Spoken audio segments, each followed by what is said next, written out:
दोस्तों, भारत के मध्य प्रदेश के एक छोटे से गांव का रहने वाला सीधा साधा लड़का रोहित कुमार पैसा कमाने के लिए सऊदी अरब में जाता है। और दोस्तों, वहां पर उसकी एक अमीर शेख के घर में ड्राइवर की नौकरी लग जाती है। और उसकी दोस्तों जिंदगी में एक मोड़ तब आया जब उसे शेख की बेटी राबिया का पर्सनल ड्राइवर बना दिया गया।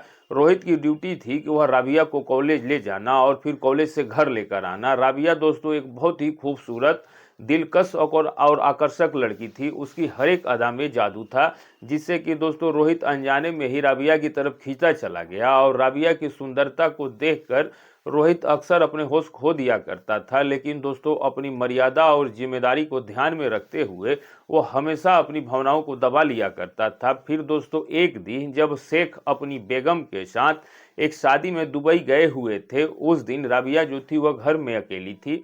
उस दिन राबिया ने घर में खाना बनाने वाले कुक को भी छुट्टी दे दिया, क्योंकि उसके दिमाग में कुछ अजीबोगरीब विचार चल रहे थे। और उसके बाद उस रात राबिया ने रोहित को अपने घर बुलाया। पहले तो थोड़ी देर तक राबिया रोहित से उसके घर परिवार के बारे में पूछती रही। तब रोहित ने दोस्तों उसको अपनी पूरी कहानी सुनाई और उसने बताया कि आखिर मजबूरी में उसे पैसा कमाने के लिए सऊदी अरब आना पड़ा। फिर दोनों के बीच कुछ हंसी मजाक की बातें हुई और उसके बाद दोस्तों राबिया जो थी वो धीरे धीरे रोहित के करीब आने लगी। और फिर राबिया ने रोहित के साथ कई घंटों तक कुछ ऐसा काम किया जिससे कि दोस्तों रोहित भी हैरान हो गया। और इसके बाद एक साधारण लड़का कैसे करोड़पति बन जाता है। दोस्तों जब आप भी इस पूरी कहानी को सुनिएगा तो आप भी दंग रह जाइएगा। और दोस्तों यह तो महज एक छोटा सा हिस्सा है इस दिलचस्प और भावनाओं से भरी रोमांटिक कहानी का। रोहित और राबिया की इस पूरी कहानी को जानने के लिए इस वीडियो को पूरा देखिएगा। और यकीन मानिएगा, यदि आप इस कहानी को पूरा देख लीजिएगा तो आपका दिल गदगद हो जाएगा और आपका भरपूर मनोरंजन होने वाला है। तो दोस्तों अगर आपको ये कहानी अच्छी लगे तो वीडियो को लाइक और चैनल को सब्सक्राइब और वीडियो को शेयर जरूर कीजिएगा, ताकि दोस्तों हमारी सभी कहानियाँ आप लोगों तक सबसे पहले पहुँच सके। तो चलिए दोस्तों देर ना करते हुए इस घटना की शुरुआत करते हैं और बताते हैं कि आज की जो ये घटना है ये मध्य प्रदेश के एक छोटे से गांव में रहने वाले रोहित कुमार की है। रोहित दोस्तों एक साधारण परिवार से था और उनके परिवार में उसका माता पिता और बड़ा भाई विकास था। उनके पिता जो थे मनोहर जी, वह कपड़े के फैक्ट्री में सुपरवाइजर के का पद पे कार्य किया करते थे, जिससे कि परिवार का खर्च आसानी से चल जाया करता था। रोहित की माँ जो थी वो एक हाउसवाइफ थी, जो कि घर को संभाला करती थी। और रोहित का जो बड़ा भाई था विकास, वो पढ़ाई में बहुत ज़्यादा होशियार था और उसने पोस्ट ग्रेजुएशन पूरी की और एक बहुत ही बड़ी कंपनी में नौकरी पर लग गया। उसकी नौकरी से घर की आर्थिक स्थिति थोड़ी और अच्छी हो गई। दूसरी ओर दोस्तों रोहित को पढ़ाई में कम और खेल कूद में ज़्यादा रुचि थी। वह एक अच्छा क्रिकेट खिलाड़ी बनना चाहता था।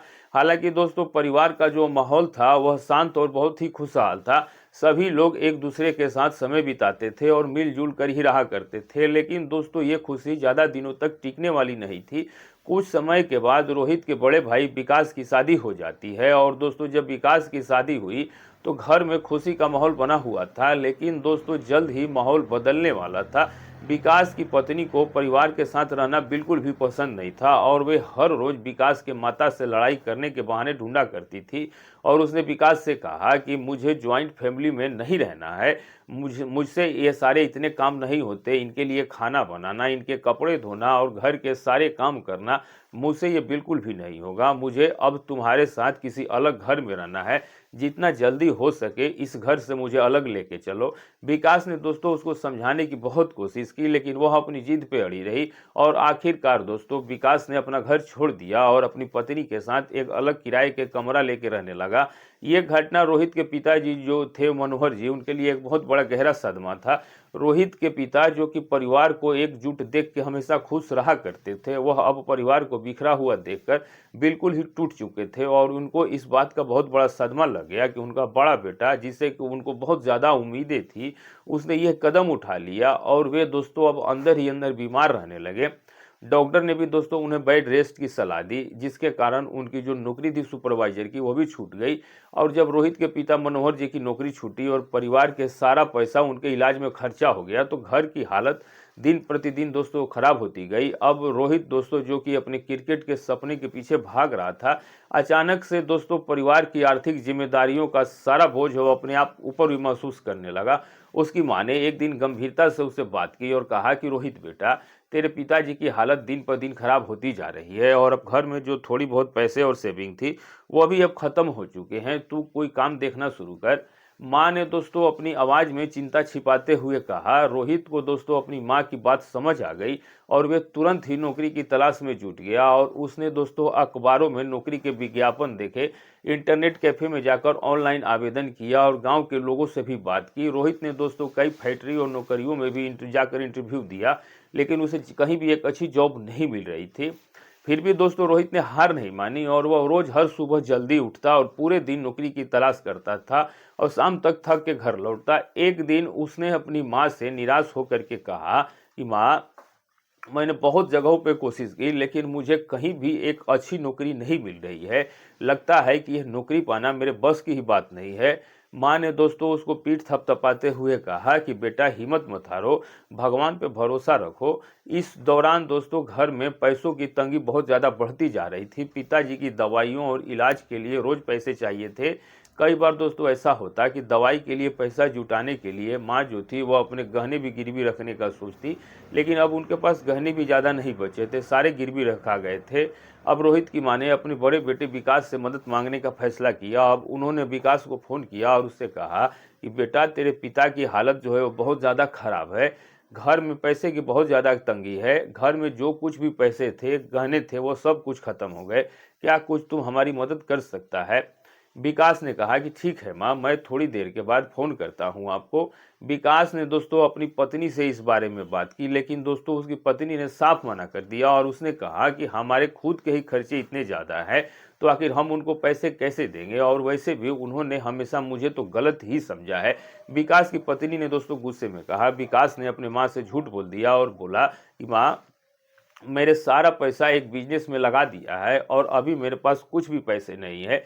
ये सुन के दोस्तों माँ का जो दिल था वह टूट गया और उन्होंने एक गहरी सांस लेते हुए फ़ोन रख दिया। माँ ने दोस्तों रोहित को यह बात बताई। अब दोस्तों रोहित जो था वह अपने भाई के इस रवैये से बेहद दुखी था, लेकिन उसने खुद को मजबूत बनाए रखा और इस कठिन समय में रोहित की माँ ने, जो उसका भाई था जो एक सऊदी अरब में कंपनी के मैनेजर की नौकरी करते थे, उनसे मैनेजर मदद की गुहार लगाई। उसने अपने भाई को फ़ोन करके कहा कि भाई, घर की हालत बहुत ज़्यादा ख़राब है, क्या तुम किसी तरह से हमारी सहायता कर सकते हो? और अगर तुम्हारी कंपनी में रोहित के लायक कोई नौकरी हो तो इसे भी वहीं काम पे लगवा दो। अब दोस्तों मामा जो था रोहित का, वो कुछ दिन का समय मांगा और करीब 5 दिन के बाद उन्होंने फ़ोन किया और कहा कि हाँ, जिस शेख की कंपनी में मैं काम करता हूँ उनके एक छोटे भाई है और उन्हें एक ड्राइवर की आवश्यकता है, लेकिन रोहित को यहाँ आने के लिए पासपोर्ट और वीज़ा बनवाना पड़ेगा और ये काम जल्दी कर लो, फिर मैं बाकी सारे काम कर दूंगा। ये सुन के दोस्तों रोहित को थोड़ी सी उम्मीद जगी और उसने अपने दोस्तों से पैसे कर्ज पे उधार लिए और पासपोर्ट वीज़ा बनाने की प्रक्रिया शुरू हो गई। इसमें दोस्तों काफ़ी समय और मेहनत लगी, लेकिन दोस्तों रोहित का पासपोर्ट और वीज़ा बन गया और उसका पासपोर्ट वीज़ा बनते ही उसकी माँ ने उसको विदा किया। ये विदाई बहुत भावुक थी। रोहित की माँ की आंखों में आंसू थे, लेकिन दोस्तों उसमें उम्मीद भी थी। उन्होंने कहा कि बेटा, तुम्हारे पिताजी की हालत को देख के मुझे बहुत ज़्यादा डर लगता है और मुझे भरोसा है कि तुम्हारी इस नौकरी से सब कुछ ठीक हो जाएगा। अपना ख्याल रखना और मेहनत ईमानदारी से काम करना। दोस्तों रोहित ने अपनी माँ से कहा कि माँ, मैं पूरी ईमानदारी और मेहनत से काम करूँगा, आप बस अपना और पिताजी का ध्यान रखना। अब दोस्तों इसके बाद दोस्तों जो रोहित था वो अपने आंखों में सपने और दिल में अपने परिवार की जिम्मेदारी लेकर सऊदी अरब के लिए रवाना हो गया। कुछ घंटे के सफर के बाद दोस्तों वह सऊदी अरब पहुंच जाता है। सऊदी अरब पहुंचते ही एयरपोर्ट के बाहर रोहित ने अपने मामा जी को देखा, जो कि दोस्तों उसको वहां पर लेने आए हुए थे। रोहित के मामा ने पूछा, कैसा लग रहा है शहर शहर रोहित? रोहित ने कहा कि मामा, ऐसा लग रहा है जैसे कि मैं किसी जन्नत में आ गया हूँ, यहाँ सब कुछ कितना सुंदर और व्यवस्थित है। फिर दोस्तों रोहित के मामा उसको अपने साथ अपने कमरे पर ले गए। वहाँ पर उन्होंने रोहित को बताया कि यह नौकरी करने के लिए सबसे पहले तुम्हें अरबी भाषा सीखनी पड़ेगी और जब तुम अरबी भाषा सीख जाओगे तो फिर यह नौकरी करने में तुम्हारे लिए बहुत आसानी हो जाएगी। अब दोस्तों उसके बाद जो रोहित था वह लगभग 1-2 महीने बाद तक वहीं पर अरबी भाषा सीखता है। उसके बाद मामा जो था वह उसे शेख के घर ले जाते हैं जहां पर उसकी नौकरी की बात हुई थी। रास्ते में मामा ने रोहित को समझाया, मामा ने रोहित को समझाया कि देखो रोहित, ये लोग अनुशासन और ईमानदारी को बहुत महत्व देते हैं। यहाँ पर हर एक काम समय पे होता है, इसलिए तुम्हें भी यही काम करना है और शिकायत का एक भी मौका नहीं देना है। शेख के घर पहुंचते ही दोस्तों रोहित थोड़ा नर्वस था और ये घर किसी महल से कम नहीं था। बड़े बड़े झूमर, महंगे महंगे फर्नीचर और चारों तरफ दोस्तों चमक दमक थी। मामा ने रोहित का परिचय अपने शेख से करवाया। शेख ने कहा कि देखो, यहाँ काम करने के कुछ नियम है, समय पर और ईमानदारी से यहाँ काम करना बहुत जरूरी है। तुम्हारा काम मेरी बेटी राबिया को घर से कॉलेज ले जाना है और कॉलेज से फिर घर लाना है, और इसके अलावा वे जहाँ भी जाना चाहे, मार्केट, मॉल या किसी पार्टी फंक्शन में, तो तुम्हें राबिया को लेकर जाना है। सुबह 9 बजे से शाम 6 बजे तक तुम्हारी ड्यूटी रहेगी। रोहित ने दोस्तों सिर हिला के कहा कि जी साहब, मैं अपनी ड्यूटी पूरी जिम्मेदारी और ईमानदारी के साथ करूंगा। तभी दोस्तों घर के अंदर से शेख की बेटी राबिया बाहर आती है और उनकी खूबसूरती को देखकर रोहित हैरान हो जाता है और एक पल के लिए दोस्तों उसकी आंखें वहीं पर ठहर गई थी। राबिया की उम्र दोस्तों करीब 22 साल थी और उसका आकर्षक मुस्कान और उसके रंग रूप में रोहित को मंत्रमुग्ध कर दिया था। क्या तुम यह काम कर पाओगे? राबिया ने पूछा। तब दोस्तों रोहित ने कहा कि जी मैं पूरी कोशिश और लगन से करूंगा। रोहित ने थोड़ी घबराते हुए कहा। राबिया ने शेख से कहा कि ठीक है अब्बू, अगर आपकी इजाज़त हो तो मैं इन्हें कल से ही काम शुरू करवा देती हूँ। रोहित ने सऊदी अरब में अपनी पहली नौकरी के साथ जिंदगी की एक नई शुरुआत की और पहले ही दिन की बातों ने उसके दिलो दिमाग में हलचल मचा दिया था। शेख की भी बेटी जो राबिया थी वो बहुत ही ज़्यादा खूबसूरत थी। आकर्षक बदन और आत्मविश्वास से भरा अंदाज उसे एक अलग ही दुनिया में ले गया था। और अगले दिन सुबह 9 बजे जब वह ड्यूटी पे पहुंचा तो दोस्तों राबिया पहले से ही वहां तैयार खड़ी थी। हल्के नीले रंग के बुरखे में वह ऐसी लग रही थी जैसे कि कोई फिल्म की हीरोइन हो। रोहित की दोस्तों नजरें कुछ देर तक उस पर टिक गई, लेकिन उसने खुद को संभालते हुए कहा कि गुड मॉर्निंग मैडम, गाड़ी तैयार है। राबिया ने दोस्तों मुस्कुराते हुए जवाब दिया कि गुड मॉर्निंग रोहित, चलो अब हमें कॉलेज ड्रॉप कर दो। अब दोस्तों कॉलेज जाते समय राबिया ने मोबाइल में एक रोमांटिक गाना चला दिया। राबिया ने कहा कि रोहित, क्या तुम्हें गाने पसंद है? रोहित ने दोस्तों हल्की मुस्कान के साथ कहा कि जी मैडम, लेकिन मैं काम पे ज़्यादा ध्यान देना पसंद करता हूँ। अब दोस्तों राबिया जो थी वह उसने उसे छेड़ते हुए कहा कि अरे काम और गाने का क्या ताल्लुक है, जिंदगी का मजा लेना चाहिए। अब दोस्तों रोहित जो था वह सिर्फ मुस्कुरा दिया और वह समझ नहीं पा रहा था कि राबिया की बातों का जवाब आखिर वह कैसे दे। अगले वह कुछ दिनों में राबिया और रोहित के बीच बातचीत दोस्तों थोड़ी सहज होने लगी। राबिया अक्सर उसे छोटी छोटी बातें पूछा करती थी और वह रोहित से पूछती थी कि तुम्हारा गांव कैसा है, तुम्हें यहाँ कैसा लग रहा है। रोहित दोस्तों अपनी झिझक के बावजूद भी उनके सवालों का जवाब दे दिया करता था। और एक दिन जब राबिया कॉलेज जा रही थी तो उसने कहा कि रोहित, तुम बहुत शांत रहते हो और कभी कभी ऐसा लगता है कि तुम मुझसे डरते हो। क्या मैं इतनी डरावनी लगती हूँ? रोहित दोस्तों थोड़ा घबराया और बोला कि नहीं मैडम, ऐसी कोई बात नहीं है, मैं बस अपने काम पर ध्यान देना चाहता हूँ। राबिया ने कहा कि अरे मैं तो तुम्हारे काम से बहुत ही ज़्यादा खुश हूँ, तुम अपनी ड्यूटी बहुत ही अच्छे से निभा रहे हो, लेकिन कभी कभी थोड़ा खुल के बात करना भी आवश्यक होता है। उस दिन के बाद से राबिया ने महसूस किया कि रोहित की सादगी और उसकी ईमानदारी उसे और भी ज़्यादा आकर्षित कर रही थी और वह उसे चुपके चुपके देखती, उसकी बातें सुन के मुस्कुरा देती। और 1 महीने के बाद दोस्तों जब रोहित को अपनी पहली सैलरी मिली तो उसने सबसे पहले वह पैसे अपने घर भेजा, अपने मम्मी पापा को भेजा। और जब रोहित ने अपनी माँ को बताया कि उसने पिताजी के अकाउंट में पैसे डाल दिए हैं तो दोस्तों उनकी आंखें खुशी से झलक पड़ी और उन्होंने कहा कि रोहित बेटा, ऐसे ही मेहनत से काम करते रहना, भगवान तुझे और भी तरक्की दे, तेरे ही ऊपर अपनी कृपा बनाए रखे। पैसों से दोस्तों घर में थोड़ी सी राहत आई। अब रोहित के पिता की दवाइयाँ फिर से समय पे आने लगी और रोहित के दिल में दोस्तों संतोष था कि वह अपने परिवार के लिए कुछ कर पा रहा है।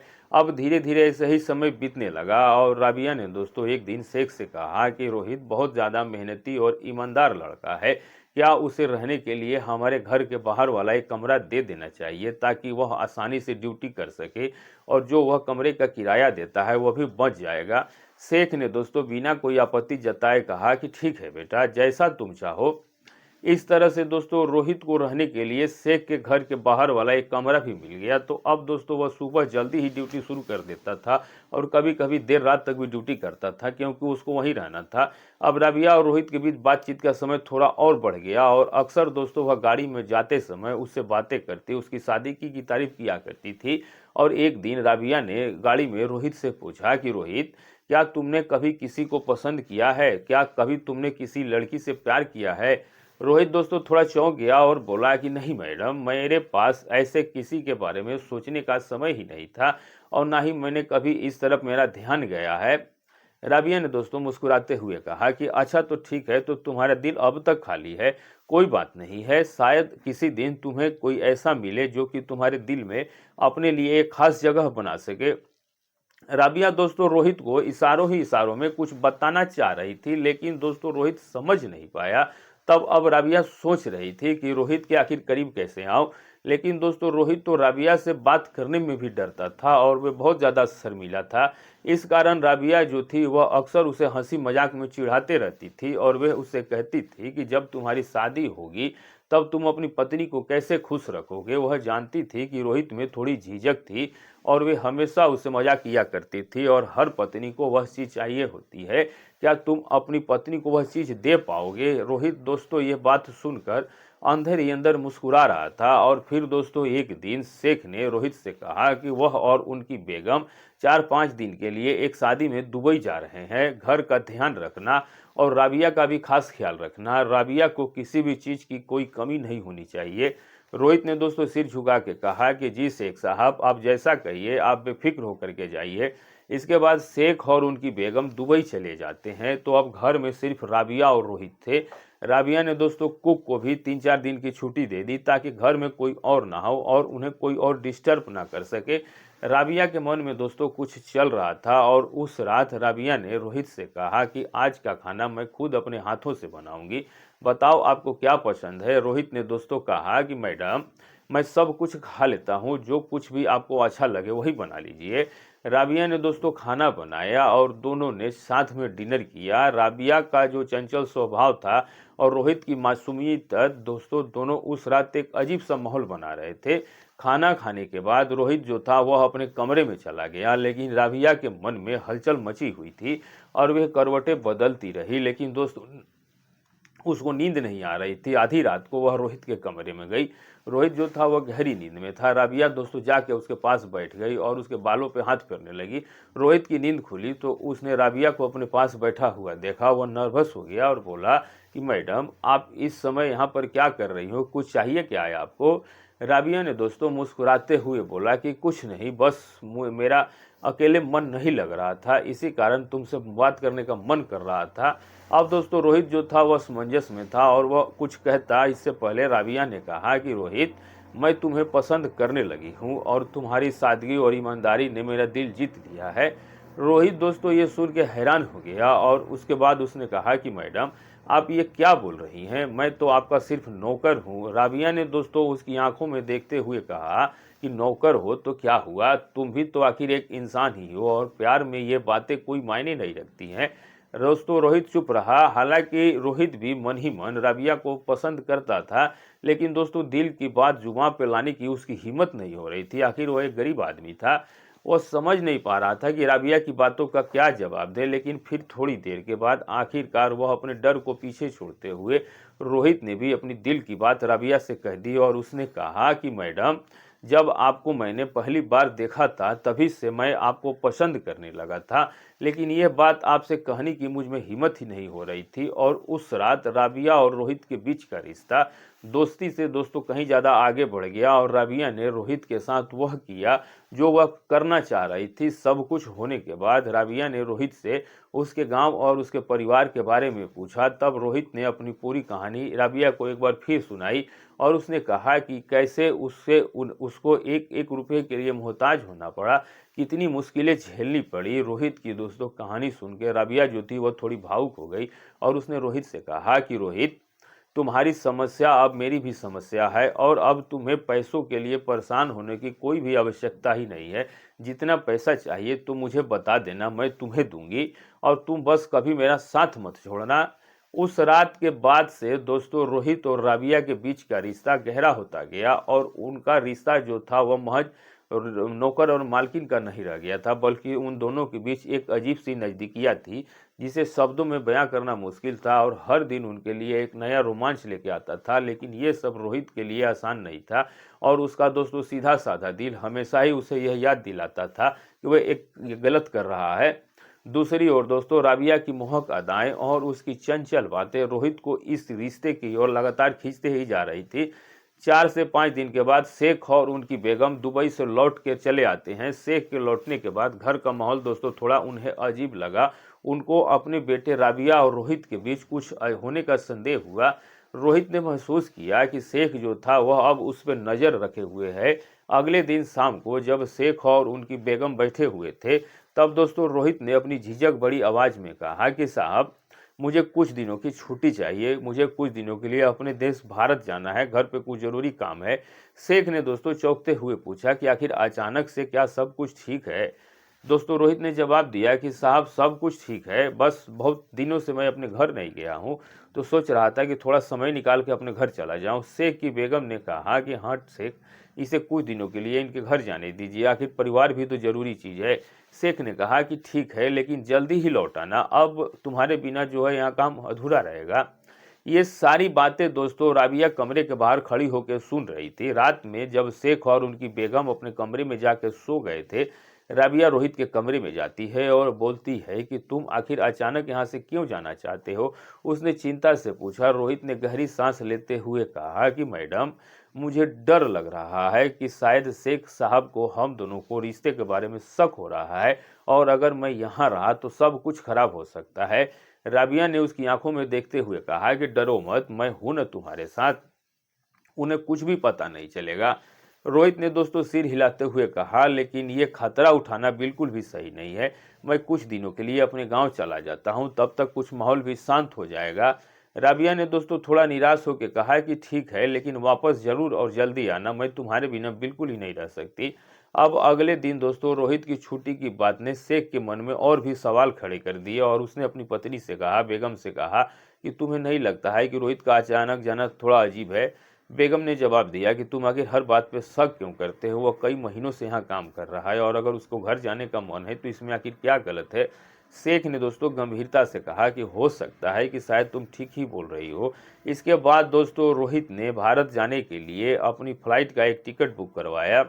2 दिनों के बाद सुबह के समय रोहित ने अपने बैग पैक किया, तभी दोस्तों चुपके से राबिया रोहित के कमरे में आ जाती है और रोहित से बोलती है कि रोहित, अगर किसी चीज़ की आवश्यकता हो तो मुझे बताना और जल्दी ही यहाँ लौट के आना, मैं तुम्हारा इंतज़ार करूँगी। उसके बाद दोस्तों रोहित के मना करने के बावजूद भी राबिया उसके अकाउंट में करीब 50 लाख रुपए भेज देती है और फिर वह बोलती है कि अगर और पैसों की आवश्यकता पड़े तो मुझे फ़ोन पे बता देना, मैं और पैसे भेज दूंगी। और फिर दोस्तों रोहित सबसे विदा लेकर दुबई एयरपोर्ट पहुंच गया। फिर कुछ घंटों का सफ़र तय करने के बाद रोहित अपने गांव लौट आया। घर पहुंचते ही उसने सबसे पहले अपने माता पिता के पैर छुए। माता पिता की आंखों में खुशी के आंसू थे और उनकी आंखों में अपने बेटे के लौटने की जो चमक थी वह रोहित के दिल को सुकून दे रही थी। बेटा, तू आ गया, तुझे देख के दिल को कितना चैन मिला है, उसकी माँ ने दोस्तों उसको गले लगाते हुए कहा। पिताजी ने भी दोस्तों मुस्कुराते हुए कहा कि बेटा, हमें तुम्हारे ऊपर गर्व है। रोहित ने दोस्तों अपने माता पिता के साथ खूब अच्छा से समय बिताया। उसने उनकी हर एक छोटी से छोटी ज़रूरतों का ध्यान रखा, घर के कामों में हाथ भी बटाया। और उधर दोस्तों सऊदी अरब में राबिया जो थी वो बेचैन हो रही थी और वे रोहित को हर समय याद कर रही थी और उसकी गैर मौजूदगी से अकेलापन महसूस कर रही थी और हर रात वह उन्हीं लम्हों को याद करती जो कि उन्होंने साथ में बिताया था। लेकिन दोस्तों दोनों के बीच का फासला फ़ोन पर होने वाली बातचीत से कम हो जाता था। राबिया रोहित को कॉल करती और पूछती कि आखिर तुम कब लौट रहे हो रोहित, यहाँ सब कुछ तुम्हारे बिना सूना सूना लगता है। रोहित जो था दोस्तों वह मुस्कुराते हुए जवाब देता कि राबिया, बस थोड़ा समय और, घर के कुछ काम खत्म कर लूँ, फिर अगले महीने मैं तुम्हारे पास सऊदी अरबिया लौट आऊँगा, तब तक तुमको थोड़ा इंतजार करना होगा। राबिया ने दोस्तों गहरी सांस लेते हुए कहा कि ठीक है, लेकिन जल्दी ही आना, तुम्हारे बिना सब कुछ बहुत सूना सूना लगता है। रोहित ने कहा कि ठीक है, मैं बहुत जल्द ही आने का कोशिश करूंगा, तब तक तुम अपना ध्यान रखना। तो दोस्तों, राबिया के दिए हुए पैसों से रोहित बन चुका है अब करोड़पति, और यहीं पर राबिया और रोहित की अनोखी कहानी का पहला भाग समाप्त होता है। लेकिन दोस्तों रुकिए, अभी कहानी अधूरी है और हम जल्द ही लेकर आएंगे इस कहानी का दूसरा भाग, जिसमें आगे क्या होता है। क्या रोहित सऊदी अरबिया लौटेगा? क्या शेख को सच का पता चल जाएगा? और क्या रोहित और राबिया का रिश्ता आगे बढ़ पाएगा? यकीन मानिए, भाग 2 में जरूर देखिएगा। इससे भी ज़्यादा रोमांचक, भावनात्मक और दिल को छू जाने वाला होने वाला है। और दोस्तों, अगर आपको ये वीडियो अच्छी लगी हो तो वीडियो को लाइक, चैनल को सब्सक्राइब और शेयर कीजिएगा अपने दोस्तों के साथ। और आप ये वीडियो जहाँ से भी देख रहे हैं, अपना और अपनी सिटी का नाम जरूर लिखिएगा। मिलेंगे ऐसे ही किसी सच्ची घटना के साथ, तब तक के लिए दोस्तों।